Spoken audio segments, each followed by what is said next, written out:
ये कहानी शम्सू नाम के गरीब लकड़हारे की है। शम्सू अपनी पत्नी गोपी के साथ रहता था। शम्सू का जीवन बहुत ही मुश्किलों से भरा हुआ था।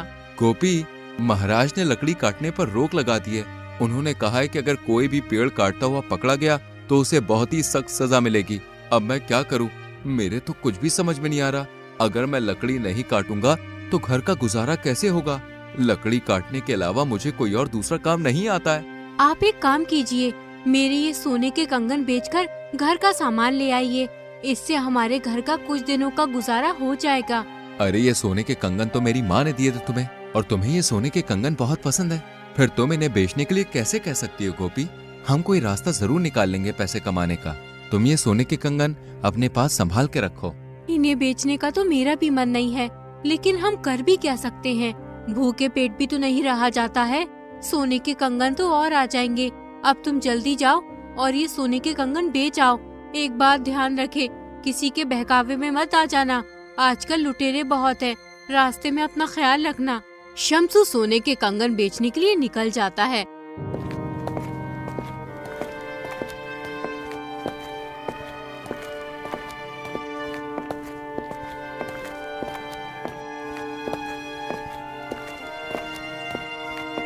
रास्ते में उसे भानु नाम का आदमी मिलता है।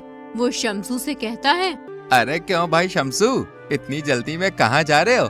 लगता है किसी जरूरी काम से जा रहे हो। लगा। हाँ भाई भानु, भाई साहब, मैं एक जरूरी काम से जा रहा पहली बार हूँ। आया। दरअसल मैं अगर अपनी तुम पत्नी मुझे के सोने के सुहानपुर जाने कंगन का रास्ता बेचने बता जा रहा दोगे, हूँ। तुम तो तुम्हारी जानते ही हो, बड़ी कृपा होगी। महाराज ने अरे लकड़ी क्यों काटने पर नहीं? रोक लगाई हुई मैं है। अभी तुम्हें घर जाने में का एक रास्ता पैसा भी नहीं बताता है, हूँ। इसलिए तुम मैं एक ये काम कंगन करो, बेचने जा रहा इस हूँ। रास्ते इन्हें पे बेचकर जो भी सीधे पैसे चले जाओ। मिलेंगे थोड़ी उनसे दूर थोड़े चलने बहुत के दिनों का बाद गुजारा हो तुम्हें- जाएगा।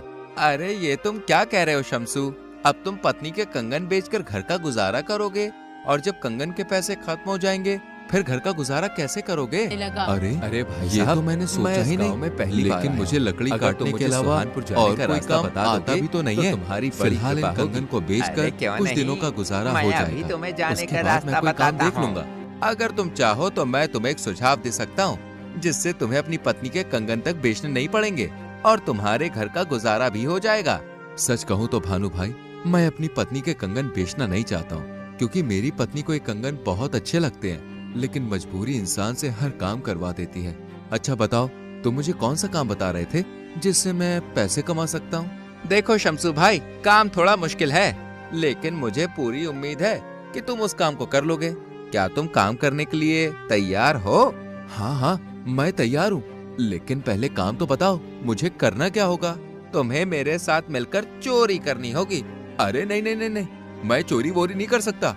मुझे भूखे रहना पसंद है, लेकिन मैं कभी चोरी नहीं करूँगा। अरे भाई, मैंने कब कहा कि तुम चोरी करो? चोरी तो मैं करूँगा। बस तुम्हें बाहर रहकर नजर रखनी पड़ेगी कि कोई आ तो नहीं रहा है। तुम देखना, केवल 10 दिनों में इतना पैसा होगा तुम्हारे पास जितना तुम अपनी पूरी जिंदगी में कमा नहीं सकते हो। तुम सही कहते हो भानु भाई, मैं तुम्हारे साथ काम करने के लिए तैयार हूँ। चलो अब हमें चोरी कहाँ करनी है ये बताओ। शम्सू चोरी करने के लिए तैयार हो जाता है। दोनों चोरी करने निकल पड़ते हैं।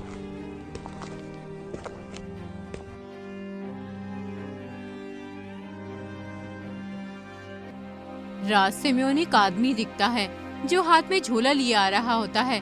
भानु शम्सू से कहता है, अरे देखो, सामने से वो आदमी आ रहा है। तुम्हें उसे अपनी बातों में फंसाना है और यहाँ वहाँ की बातें करनी है। उतने में ही मैं इसका झोला चुरा लूंगा। अब मैं उस पेड़ के पीछे छुप जाता हूँ, तुम उसे अपनी बातों में लगाओ। शम्सू उस अनजान आदमी के पास चला गया और फिर उसे अपनी बातों में उलझाने लगा। अरे भाई साहब, मैं इस गांव में पहली बार आया हूँ। अगर तुम मुझे सुहानपुर जाने का रास्ता बता दोगे तो तुम्हारी बड़ी कृपा होगी। अरे क्यों नहीं, मैं अभी तुम्हें जाने का रास्ता बताता हूँ। तुम एक काम करो, इस रास्ते पे सीधे चले जाओ। थोड़ी दूर चलने के बाद तुम्हें एक गांव दिखेगा। वो सुहानपुर का गांव नहीं है। अभी तुम्हें और आगे चलना पड़ेगा। 2 मील चलने के बाद तुम्हें दूसरा गांव दिखाई देगा।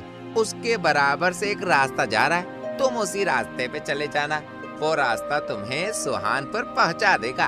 उतने में ही भानु अनजान आदमी के हाथ से झोला चुराकर ले जाता है। सुहानपुर गांव का रास्ता तो बहुत ही मुश्किलों से भरा हुआ है। अच्छा भाई, अब मैं चलता हूँ। रास्ता बताने के लिए तुम्हारा बहुत बहुत शुक्रिया।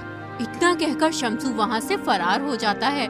जब अनजान आदमी को अपने झोले की याद आती है तो वो घबराकर चिल्ला उठता है। अरे मेरा झोला कहाँ गया? लगता है वो रास्ता पूछने वाला चुरा कर ले गया। अब मैं क्या करूं? मैं तो लुट गया, बर्बाद हो गया। मेरी पूरी महीने की तनख्वाह चुरा ले गया कमबख्त। अब मैं अपनी पत्नी को क्या जवाब दूंगा? अगर मैंने उसे पैसे नहीं दिए तो वो तो मेरे बाल नोच डालेगी। ऐ ईश्वर मेरी मदद कर। आज के जमाने में किसी के साथ भलाई करना गलत है। भानु और शम्सू थोड़ी दूर जाने के बाद उस झोले को खोलते हैं। उस झोले में बहुत सारे पैसे निकलते हैं। देखो भाई, मैंने तुमसे कहा था, कितने सारे पैसे हैं। इतने की तो तुम्हारी पत्नी के कंगन भी नहीं बिकते। अब इन पैसों में से आधे तुम्हारे और आधे मेरे। याद रखना, आज रात हम अमीर चंद के घर में चोरी करेंगे। अच्छा, अब मैं चलता हूँ। भानु शम्सू को आधे पैसे देकर चला जाता है। शम्सू भी अपने घर की ओर निकल जाता है।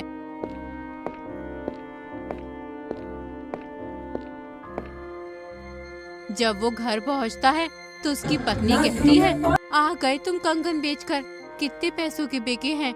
लाओ जल्दी पैसे दे दो, मैं घर का सामान ले आती हूँ। अरे गोपी, अरे भाई ये लो साहब, पैसे मैं इस और गांव में ये पहली लो बार अपने आया हूं। कंगन। अगर तुम मुझे इन्हें संभाल संभाल कर कर रखो, रखो। रास्ता अब बता हमें दोगे कंगन तो बेचने की तुम्हारी कभी बड़ी जरूरत नहीं कृपा पड़ेगी। होगी। जाओ, अरे क्यों अब इन नहीं? पैसों से घर का मैं सामान अभी ले आओ। तुम्हें जाने का जल्दी रास्ता जाओ, बताता मुझे हूं। बहुत तेज तुम एक भूख लगी है। काम करो, ये तुम इतने सारे पैसे कहाँ से लेकर आए हो? कहीं तुमने कोई गलत काम तो नहीं किया? अरे तुम ये क्या कह रही हो गोपी? मैं भला गलत काम क्यों करूंगा? अरे मुझे ये पैसे मेरे एक दोस्त ने दिए और उसने मेरी नौकरी भी लगवा दी है। जब मुझे पैसे मिलेंगे तो मैं उसके पैसे लौटा दूंगा। शम्सू अपनी पत्नी से झूठ बोल देता है और रात होने पर भानु के पास चोरी करने के लिए चला जाता है।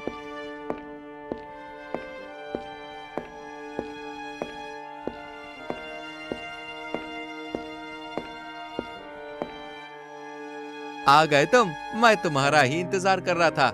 अब हम अमीर चंद के घर चोरी करने जाएंगे। तुम घर के बाहर खड़े होकर मेरा इंतजार करना। मैं घर के अंदर जाकर सारा माल चुरा कर ले आऊंगा। अगर किसी को भी हमारे ऊपर कोई शक हो या हमें कोई देख ले तो तुम मुझे सीटी बजाकर सूचना दे देना। मैं तुरंत ही वहाँ से फरार हो जाऊंगा। समझे भाई? अब जल्दी चलो, ये सही वक्त है चोरी करने का।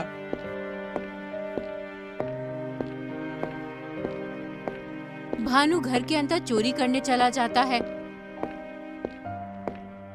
जबकि शम्सू चौकन्ना होकर चारों ओर अपनी नजरें गाड़े रखता है।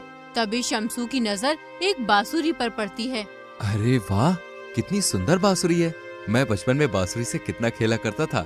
मैं कितनी अच्छी बांसुरी बजाया करता था। खैर, अब तो मैं बांसुरी बजाना भूल गया हूँ। एक बार बांसुरी बजा कर देखता हूँ, मेरे बचपन की यादें ताजा हो जाएंगी। शम्सू उस बांसुरी को उठाकर बजाने लगता है।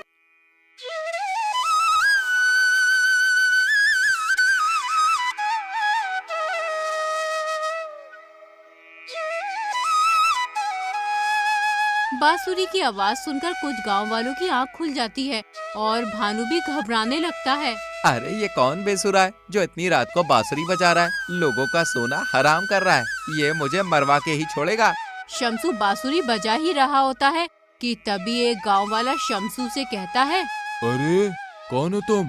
पहले कभी तुम्हें नहीं देखा इस गांव में, और ये बांसुरी बजाकर लोगों की नींद क्यों खराब कर रहे हो?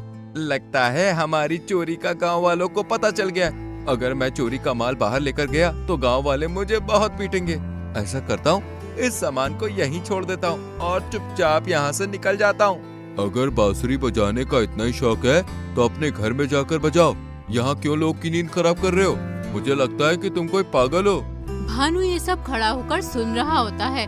फिर गांव वालों के पास आकर कहता है, तुम सही कह रहे हो भाई, ये पागल है। इसका जहाँ भी मन करता है वहीं बांसुरी बजाना शुरू कर देता है। अरे तुम इसे माफ कर दो, अब ये आगे से ऐसा नहीं करेगा।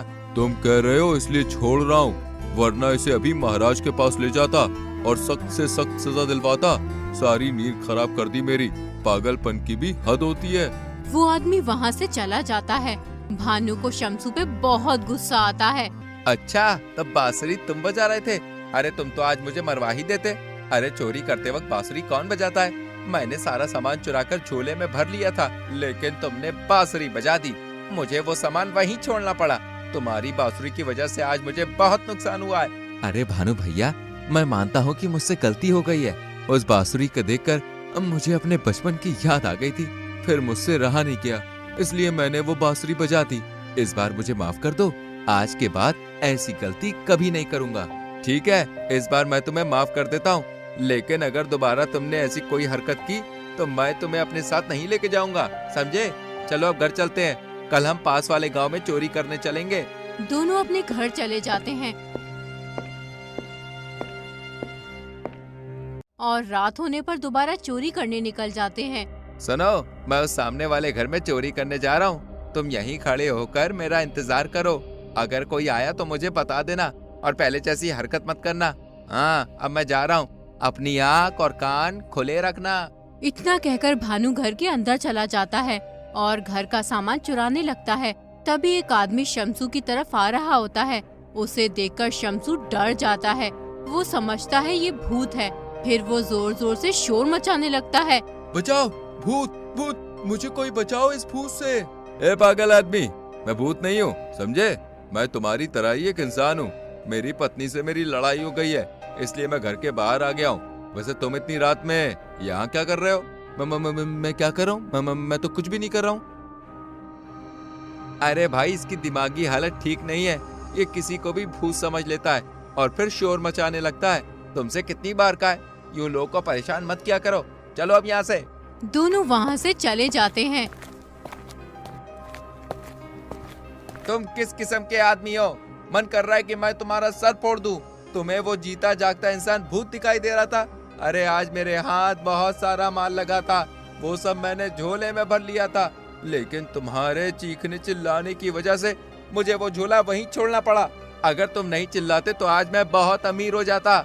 मेरी मत मारी गई जो मैं तुम्हारे जैसे अहमक आदमी को अपने साथ लेकर आया। तुम्हारी वजह से मैं 2 बार नाकाम हो गया हूँ। आज के बाद तुम मेरे साथ मत आना, वरना किसी दिन मैं पकड़ा जाऊंगा। शमसू अपने घर चला जाता है और सारी बात अपनी पत्नी को बताता है। तुमने तो मुझसे कहा था कि तुम कोई गलत काम नहीं कर रहे हो। क्या चोरी करना सही काम है? गोपी, मुझसे बहुत बड़ी भूल हो गई। मैं कसम खाता हूँ कि आज के बाद कभी भी कोई गलत काम नहीं करूँगा और ना ही कभी उस भानु के साथ रहूँगा। शमसू चोरी का काम छोड़ देता है। चल बे गधे, अब जल्दी घर भी चलेगा या यहीं रात करेगा?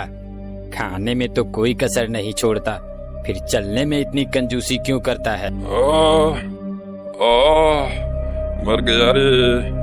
इस धोबी ने तो कपड़े लाद लाद कर मेरा कचूमर निकाल दिया है।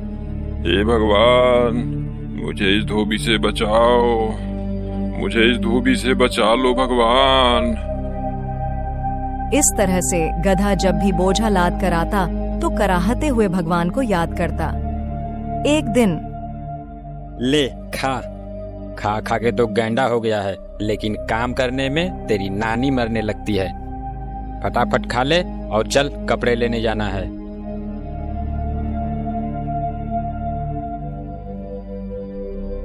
अब चलेगा भी या तेरे लिए डोली मंगाऊं? चल। हे भगवान, मुझे इस धोबी से बचाओ। यह गधा रोज मुझे सच्चे मन से याद करता है। इसकी भक्ति ने मुझे प्रसन्न कर दिया। अब मुझे इसको दर्शन देना चाहिए। ऐसा सोच भगवान उस गधे के सामने प्रकट हुए। मैं तुमसे बहुत प्रसन्न हूं गधा, कहो क्या बात है? तुम इस तरह से मुझे रोज रोज क्यों ध्यान करते हो? तुम्हारे मन में जो भी कामना है मुझे बताओ, मैं उसे पूरा करने के लिए आया हूं। हाँ, ये कौन आ गया भगवान बनकर? भगवान तो ये हो नहीं सकते। ये जरूर उस धोबी की ही चाल है। ये वही है जो मुझे भगवान बनकर ठगना चाहता है। अरे क्या सोच रहे हो गधे? मांगो, क्या मांगते हो? मैं सोच रहा हूँ प्रभु कि मैं आप जैसा नहीं हूँ। गधा हूँ पर मूर्ख नहीं हूँ। मुझे समझ में आती है भगवान में और धोबी में फर्क। मैं उतना बेवकूफ नहीं हूँ।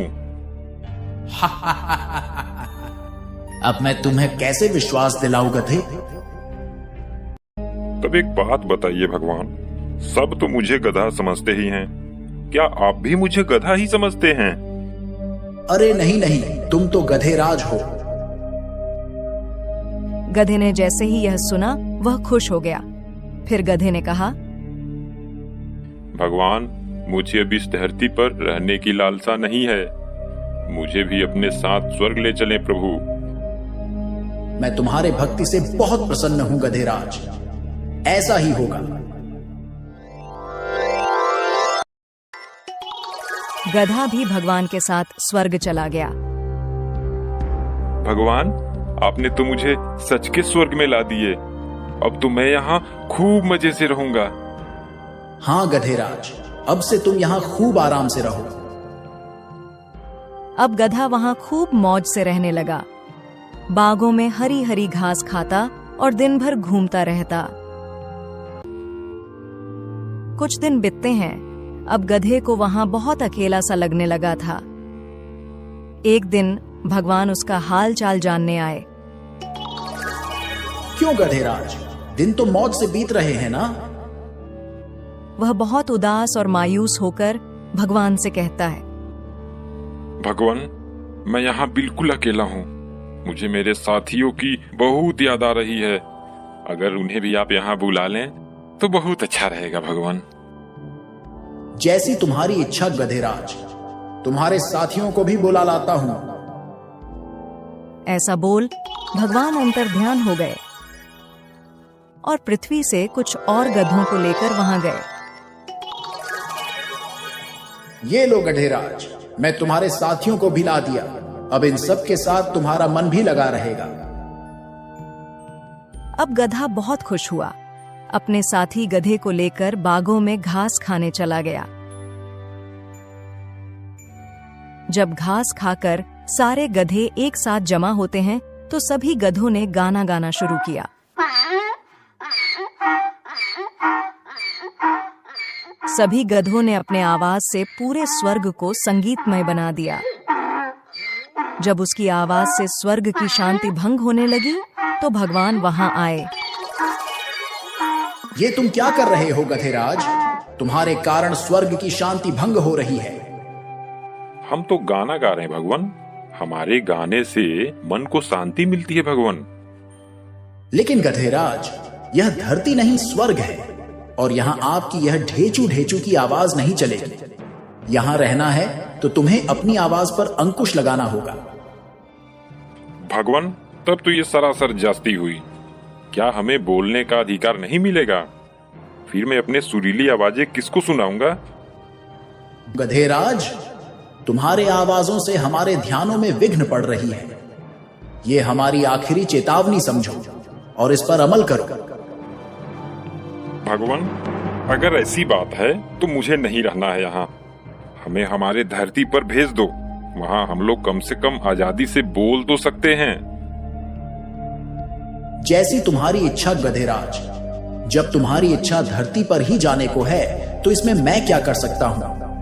चलो, मैं तुम्हें धरती पर भेज देता हूँ। गधे ने जब धरती पर जाने की बात सुनी तो वह खुशी से झूमने लगा। तभी चल उठ जा गधे, कब से लगातार चिल्लाया जा रहा है, हैं? न जाने दिन में सोया सोया कौन सा सपना देखता रहता है। गधा घबरा कर उठता है। हाँ, क्या मैं ये सब सपने में देख रहा था? अब चल जल्दी से खाना खत्म कर और फिर कपड़ा लेने जाना है। और हाँ, दोबारा सो मत जाना। चलो, सपने में ही सही स्वर्ग के दर्शन तो हो गए, लेकिन मुझे स्वर्ग से अधिक प्यारी यह धरती ही है। अब से मैं इच्छा भर के सबको अपने गाने तो सुना सकता हूँ।